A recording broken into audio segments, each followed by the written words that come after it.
সুপ্রিয় শিক্ষার্থীরা, তোমরা সবাই কেমন আছো? আশা করি ভালো আছো। রানীদেবী উচ্চ বিদ্যালয়ের সৌজন্যে অনলাইন ক্লাসে তোমাদের সকলকে স্বাগতম। শ্রেণী নবম দশম, বিষয় হিসাব বিজ্ঞান, অধ্যায় 11। ব্যবসায়িক উদ্দেশ্যে যে সমস্ত পণ্য সামগ্রী উৎপাদন, ক্রয় এবং বিক্রয় করা হয়, সে সমস্ত পণ্যদ্রব্যের উৎপাদন ব্যয় ও বিক্রয় মূল্য নির্ধারণ করা অত্যন্ত জরুরি। সঠিক মূল্য নির্ধারণ করতে না পারলে ব্যবসায়িক ক্ষতির পাশাপাশি পারস্পরিক আরও নানাবিধ সমস্যার উদ্ভব হবে। ব্যবসায়িক প্রতিযোগিতায় টিকে থাকার জন্য প্রতিটি পণ্যদ্রব্যের উৎপাদন ক্ষেত্রে উৎপাদন ব্যয় বা পণ্য ক্রয়ের ক্ষেত্রে সঠিক মূল্য এবং সর্বোপরি সঠিক বিক্রয় মূল্য নির্ধারণ করে ক্রেতা ও বিক্রেতা উভয়ই স্বার্থ সংরক্ষণ করতে হয়। তাই আজকে আমাদের পাঠ হচ্ছে পণ্যের ক্রয় মূল্য, উৎপাদন ব্যয় ও বিক্রয় মূল্য, পার্ট 1। শিক্ষণফল। এই পাঠে শিক্ষার্থীরা এক, ক্রয় মূল্য কৃত পণ্যের মোট ব্যয় ও বিক্রয় মূল্য কি ও এর ছক তৈরি করতে পারবে। প্রত্যক্ষ খরচ ও পরোক্ষ খরচ কি তা ব্যাখ্যা করতে পারবে। উৎপাদন ব্যয় কি তা বলতে পারবে। উৎপাদন ব্যয়ের উপাদানগুলো উল্লেখ করতে পারবে এবং মোট ব্যয় ও বিক্রয় মূল্য বের করতে পারবে। সুপ্রিয় শিক্ষার্থীরা, তোমাদের আজকে আমি শুধু এই শিখন ফলগুলো নিয়ে আলোচনা করব। এর পরবর্তী ক্লাসে আমরা অঙ্কগুলো নিয়ে আলোচনা করব। ক্রয় মূল্য ও বিক্রয় মূল্য নিরূপণ কিভাবে করতে হয়। সাধারণত ক্রয়কৃত পণ্যের দামের সাথে যে সমস্ত খরচসমূহ সরাসরি জড়িত হয়, সে সমস্ত খরচগুলো যোগ করে ক্রয় মূল্য নিরূপণ করা হয়। ক্রয়কৃত পণ্যকে বিক্রয় উপযোগী করা বা ভোক্তার নিকট পৌঁছানো পর্যন্ত যাবতীয় পরোক্ষ খরচ যোগ করে মোট ব্যয় পাওয়া যায়। এর সাথে প্রত্যাশিত মুনাফা যোগ করে বিক্রয় মূল্য নিরূপণ করা হয়। আমরা এটা তোমাদের ছক আকারে দেখাবো। দেখো, ক্রয় মূল্য কৃত পণ্যের মোট ব্যয় ও বিক্রয় মূল্য নির্ণয় ছক। প্রতিষ্ঠানের নাম ডট ডট সালে ডট ডট তারিখের বিবরণ টাকা টাকা। প্রথমে আমাদের লিখতে হবে পণ্য ক্রয়ের জন্য যে প্রদত্ত অর্থ থাকে সেটা আমরা লিখব, শেষ করে বসাবো টাকাটা। এর সাথে আমরা প্রত্যক্ষ খরচ সমূহ যোগ করব, পরিবহন, ডক চার্জ, শুল্ক, আরও অনেকগুলো আছে। এটা জাস্ট একটা ছক আকারে দেখাচ্ছি। এগুলো সবগুলো যোগ করে যে টাকাটা হবে সেটার সাথে যখন আমি পণ্য ক্রয়ের জন্য প্রদত্ত অর্থ যোগ করব, হয়ে যাবে আমাদের ক্রয় মূল্য, মোট ক্রয় মূল্য এটা হয়ে যাবে। এর সাথে আমরা ক্রয় মূল্যের সাথে যোগ করব পরোক্ষ খরচ সমূহ, ভাড়া, বেতন, বিজ্ঞাপন। আমরা জানি আরও অনেক পরোক্ষ খরচ রয়েছে, ওগুলো আসবে। এগুলো যোগ করার পরে যে টাকাটা হবে সেটার নাম হবে কৃত পণ্যের ব্যয়। তাহলে আমরা কি নির্ধারণ করলাম? প্রথমে ক্রয় মূল্য নির্ধারণ করলাম, তারপর কৃত পণ্যের ব্যয়, মোট ব্যয় নির্ণয় করলাম। এরপরে আমরা প্রত্যাশিত মুনাফা যোগ করব। আমরা কত টাকা লাভ করতে চাই বা কত % লাভ করতে চাই, তাহলে শেষে যে টাকাটা আসবে সেটা হয়ে যায় আমাদের বিক্রয় মূল্য। আশা করি তোমরা সবাই বুঝেছ। বিক্রয় মূল্য নিরূপণে আমরা বলতে পারি যে ক্রয়কৃত পণ্য বা উৎপাদিত পণ্যকে বিক্রয় উপযোগী করে তোলার জন্য, অর্থাৎ ভোক্তার নিকট পৌঁছানো পর্যন্ত ক্রয় মূল্যের সাথে অন্যান্য যে পরোক্ষ খরচগুলো আছে, যেমন আমরা এখানে লিখেছি ভাড়া, বেতন, বিজ্ঞাপন, এছাড়াও রয়েছে দোকান ভাড়া, কর্মচারীদের বেতন, বিদ্যুৎ খরচ, বিজ্ঞাপন খরচ ইত্যাদি যোগ করে মোট ব্যয় নির্ণয় করতে হয়। এরপরে আমরা বলেছি কি প্রত্যাশিত মুনাফা আমরা যোগ করে বিক্রয় মূল্য নির্ধারণ করব। এরপর দেখো, তোমাদের কিছু প্রত্যক্ষ খরচ আমি ছবি আকারে দিচ্ছি। প্রত্যক্ষ খরচের মধ্যে প্রথমে দেখতে পাচ্ছি আমরা জাহাজ ভাড়া, রেল ভাড়া, ট্রাক ভাড়া, উড়োজাহাজ ভাড়া। আমরা কিন্তু প্রথমে প্রশ্নে দিয়েছিলাম প্রত্যক্ষ খরচে শুধুমাত্র পরিবহন, ডক চার্জ ও শুল্ক। এখন আমি আরও কিছু এখানে অ্যাড করেছি, তোমরা এগুলো মনোযোগ দিয়ে দেখবে এবং খাতায় নোট করে নেবে। এগুলো প্রত্যক্ষ খরচের অন্তর্ভুক্ত। এখানে জাহাজ ভাড়া আসতে পারে, রেল ভাড়া আসতে পারে, ট্রাক ভাড়া আসতে পারে, উড়োজাহাজ ভাড়া আসতে পারে। এরপরে দেখো আরও আছে কি ক্লিয়ারিং চার্জ, ঘোড়ার গাড়ি ভাড়া, ভ্যান গাড়ি ভাড়া, গরুর গাড়ি ভাড়া, এগুলো সবগুলো প্রত্যক্ষ খরচ। এরপরে দেখো টোল খরচ, এরপর ক্লিয়ারিং চার্জ, এটা আগেও দিয়েছি অবশ্য, আমদানি শুল্ক, এগুলো প্রত্যক্ষ খরচ। তারপর দেখো আরো বিদ্যুৎ ও জ্বালানি খরচ, শ্রমিকের মজুরি, ডক চার্জ, পণ্য খালাস খরচ, এগুলো সবগুলো প্রত্যক্ষ খরচ, কিন্তু আমরা সবগুলো ছকে অ্যাড করে নিই, তোমরা এই জন্য এগুলো নোট করে নেবে। তারপর দেখো গুদাম ভাড়া, কর্মচারীর বেতন, টেলিফোন বিল, দোকান ভাড়া, এগুলো হচ্ছে কি পরোক্ষ খরচ, অর্থাৎ উৎপাদনের সাথে সরাসরি যেগুলো জড়িত নয় সেগুলো হচ্ছে পরোক্ষ খরচ। একটু দেখো আর তোমরা লিখে নাও এগুলো।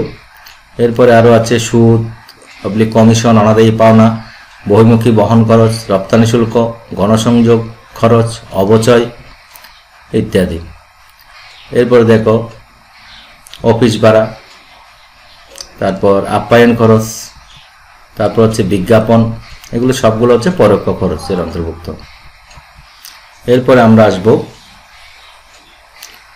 উৎপাদন ব্যয়ে। উৎপাদন ব্যয় কি? স্বাভাবিকভাবে কোনো পণ্য উৎপাদন করতে যে ব্যয় হয় তার সমষ্টি হচ্ছে উৎপাদন ব্যয়। কোনো অর্থনৈতিক সম্পদ অর্জনের জন্য যে মূল্য ত্যাগ করা হয় তাকে বলা হয় ব্যয়। সংক্ষেপে বলা যায় ব্যয় হচ্ছে মূল্য হিসেবে কিছু দেয়া বা ত্যাগ করা। সুতরাং সহজ ভাষায় বলা যায় যে কোনো পণ্য বা সেবা সৃষ্টি বা উৎপাদন করতে যে মূল্য ত্যাগ করা হয় বা খরচ করা হয় তাকেই উৎপাদন ব্যয় বলা হয়।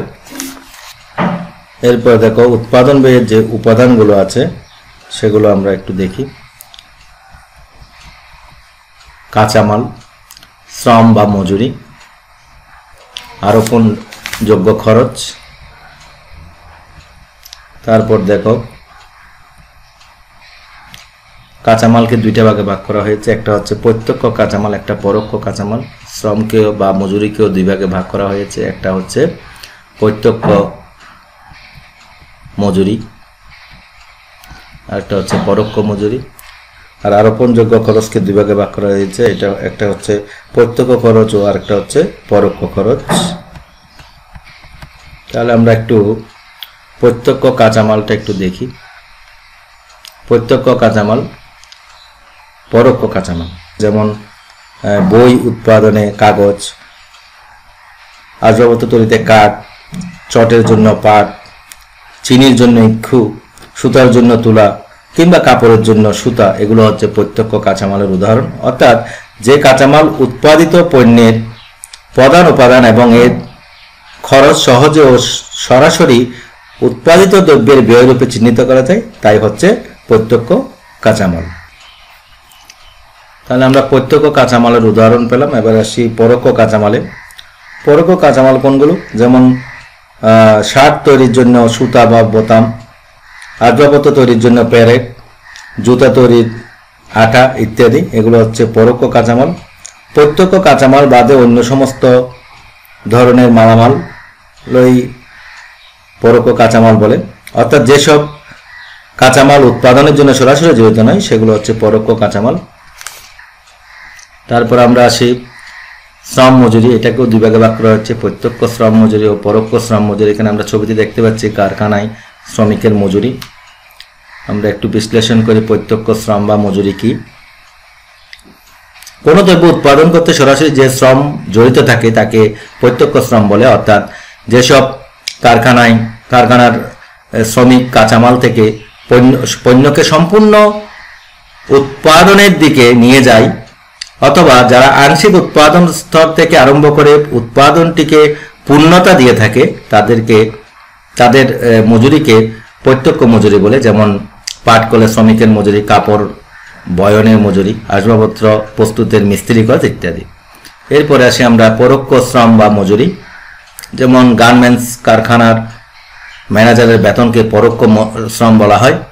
অর্থাৎ তার শ্রমটা সরাসরি উৎপাদনের কাজে জড়িত নয়, তাছাড়া তার সকল শ্রমের ফলে উৎপাদনের পরিমাণ বৃদ্ধি পায় না।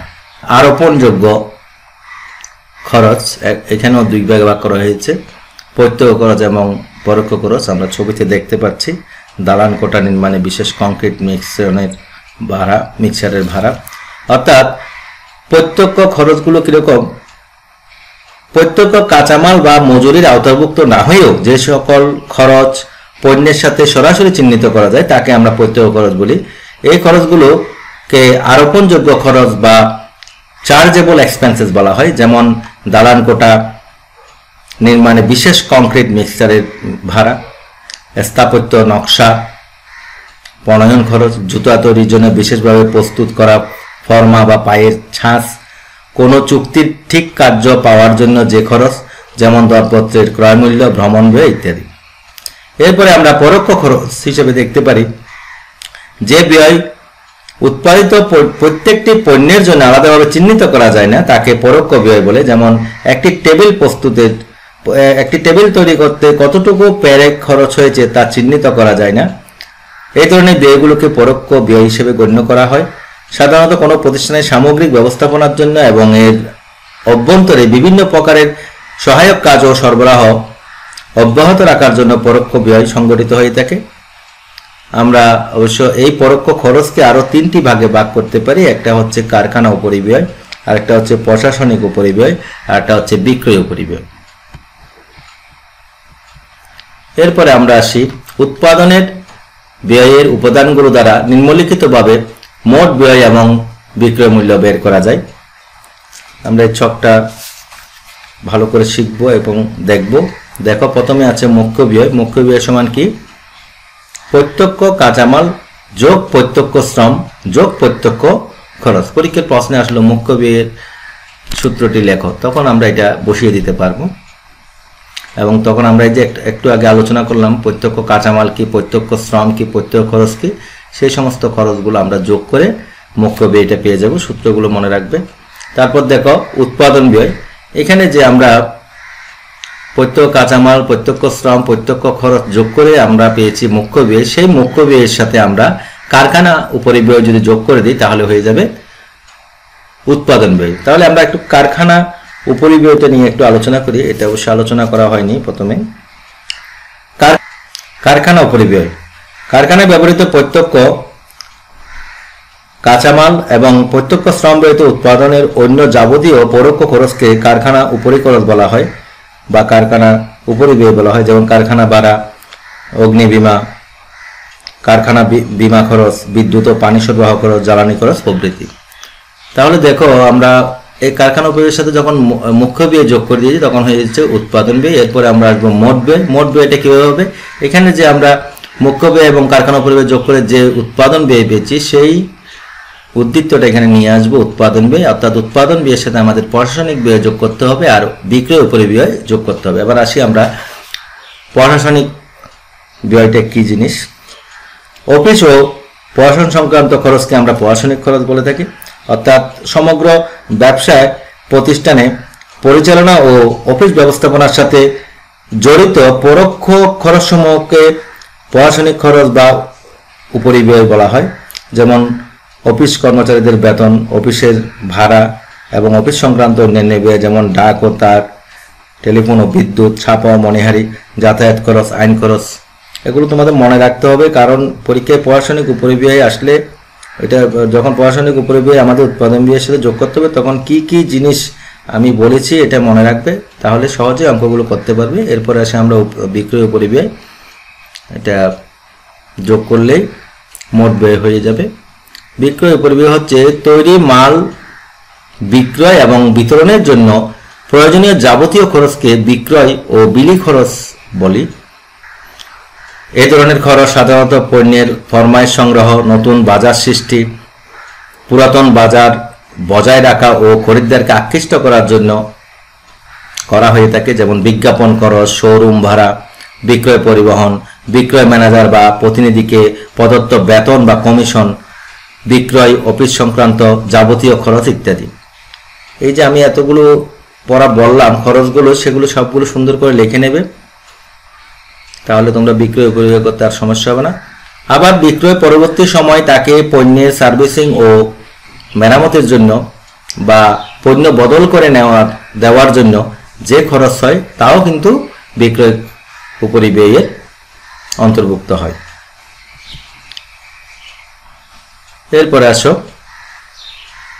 বিক্রয় মূল্য। বিক্রয় মূল্য কিভাবে হয়? আমরা এখানে যে মোট ব্যয় পেয়েছিলাম, এই মোট ব্যয়টা আমরা উদ্ধৃতটা এখানে নিয়ে আসব। এর সাথে আমরা প্রত্যাশিত মুনাফাটা যোগ করব, বা প্রশ্নে দেয়া থাকবে প্রত্যাশিত মুনাফাটা আমরা কত হবে সেটা যোগ করলে আমাদের বিক্রয় মূল্য বের হয়ে যাবে। আশা করি তোমরা সবাই বুঝেছো। এবার তোমাদের একটা বাড়ির কাজ, পাঠ্য বইয়ের 184 পৃষ্ঠার কাজটি বাড়ির কাজ হিসেবে থাকবে। ধন্যবাদ সকলকে।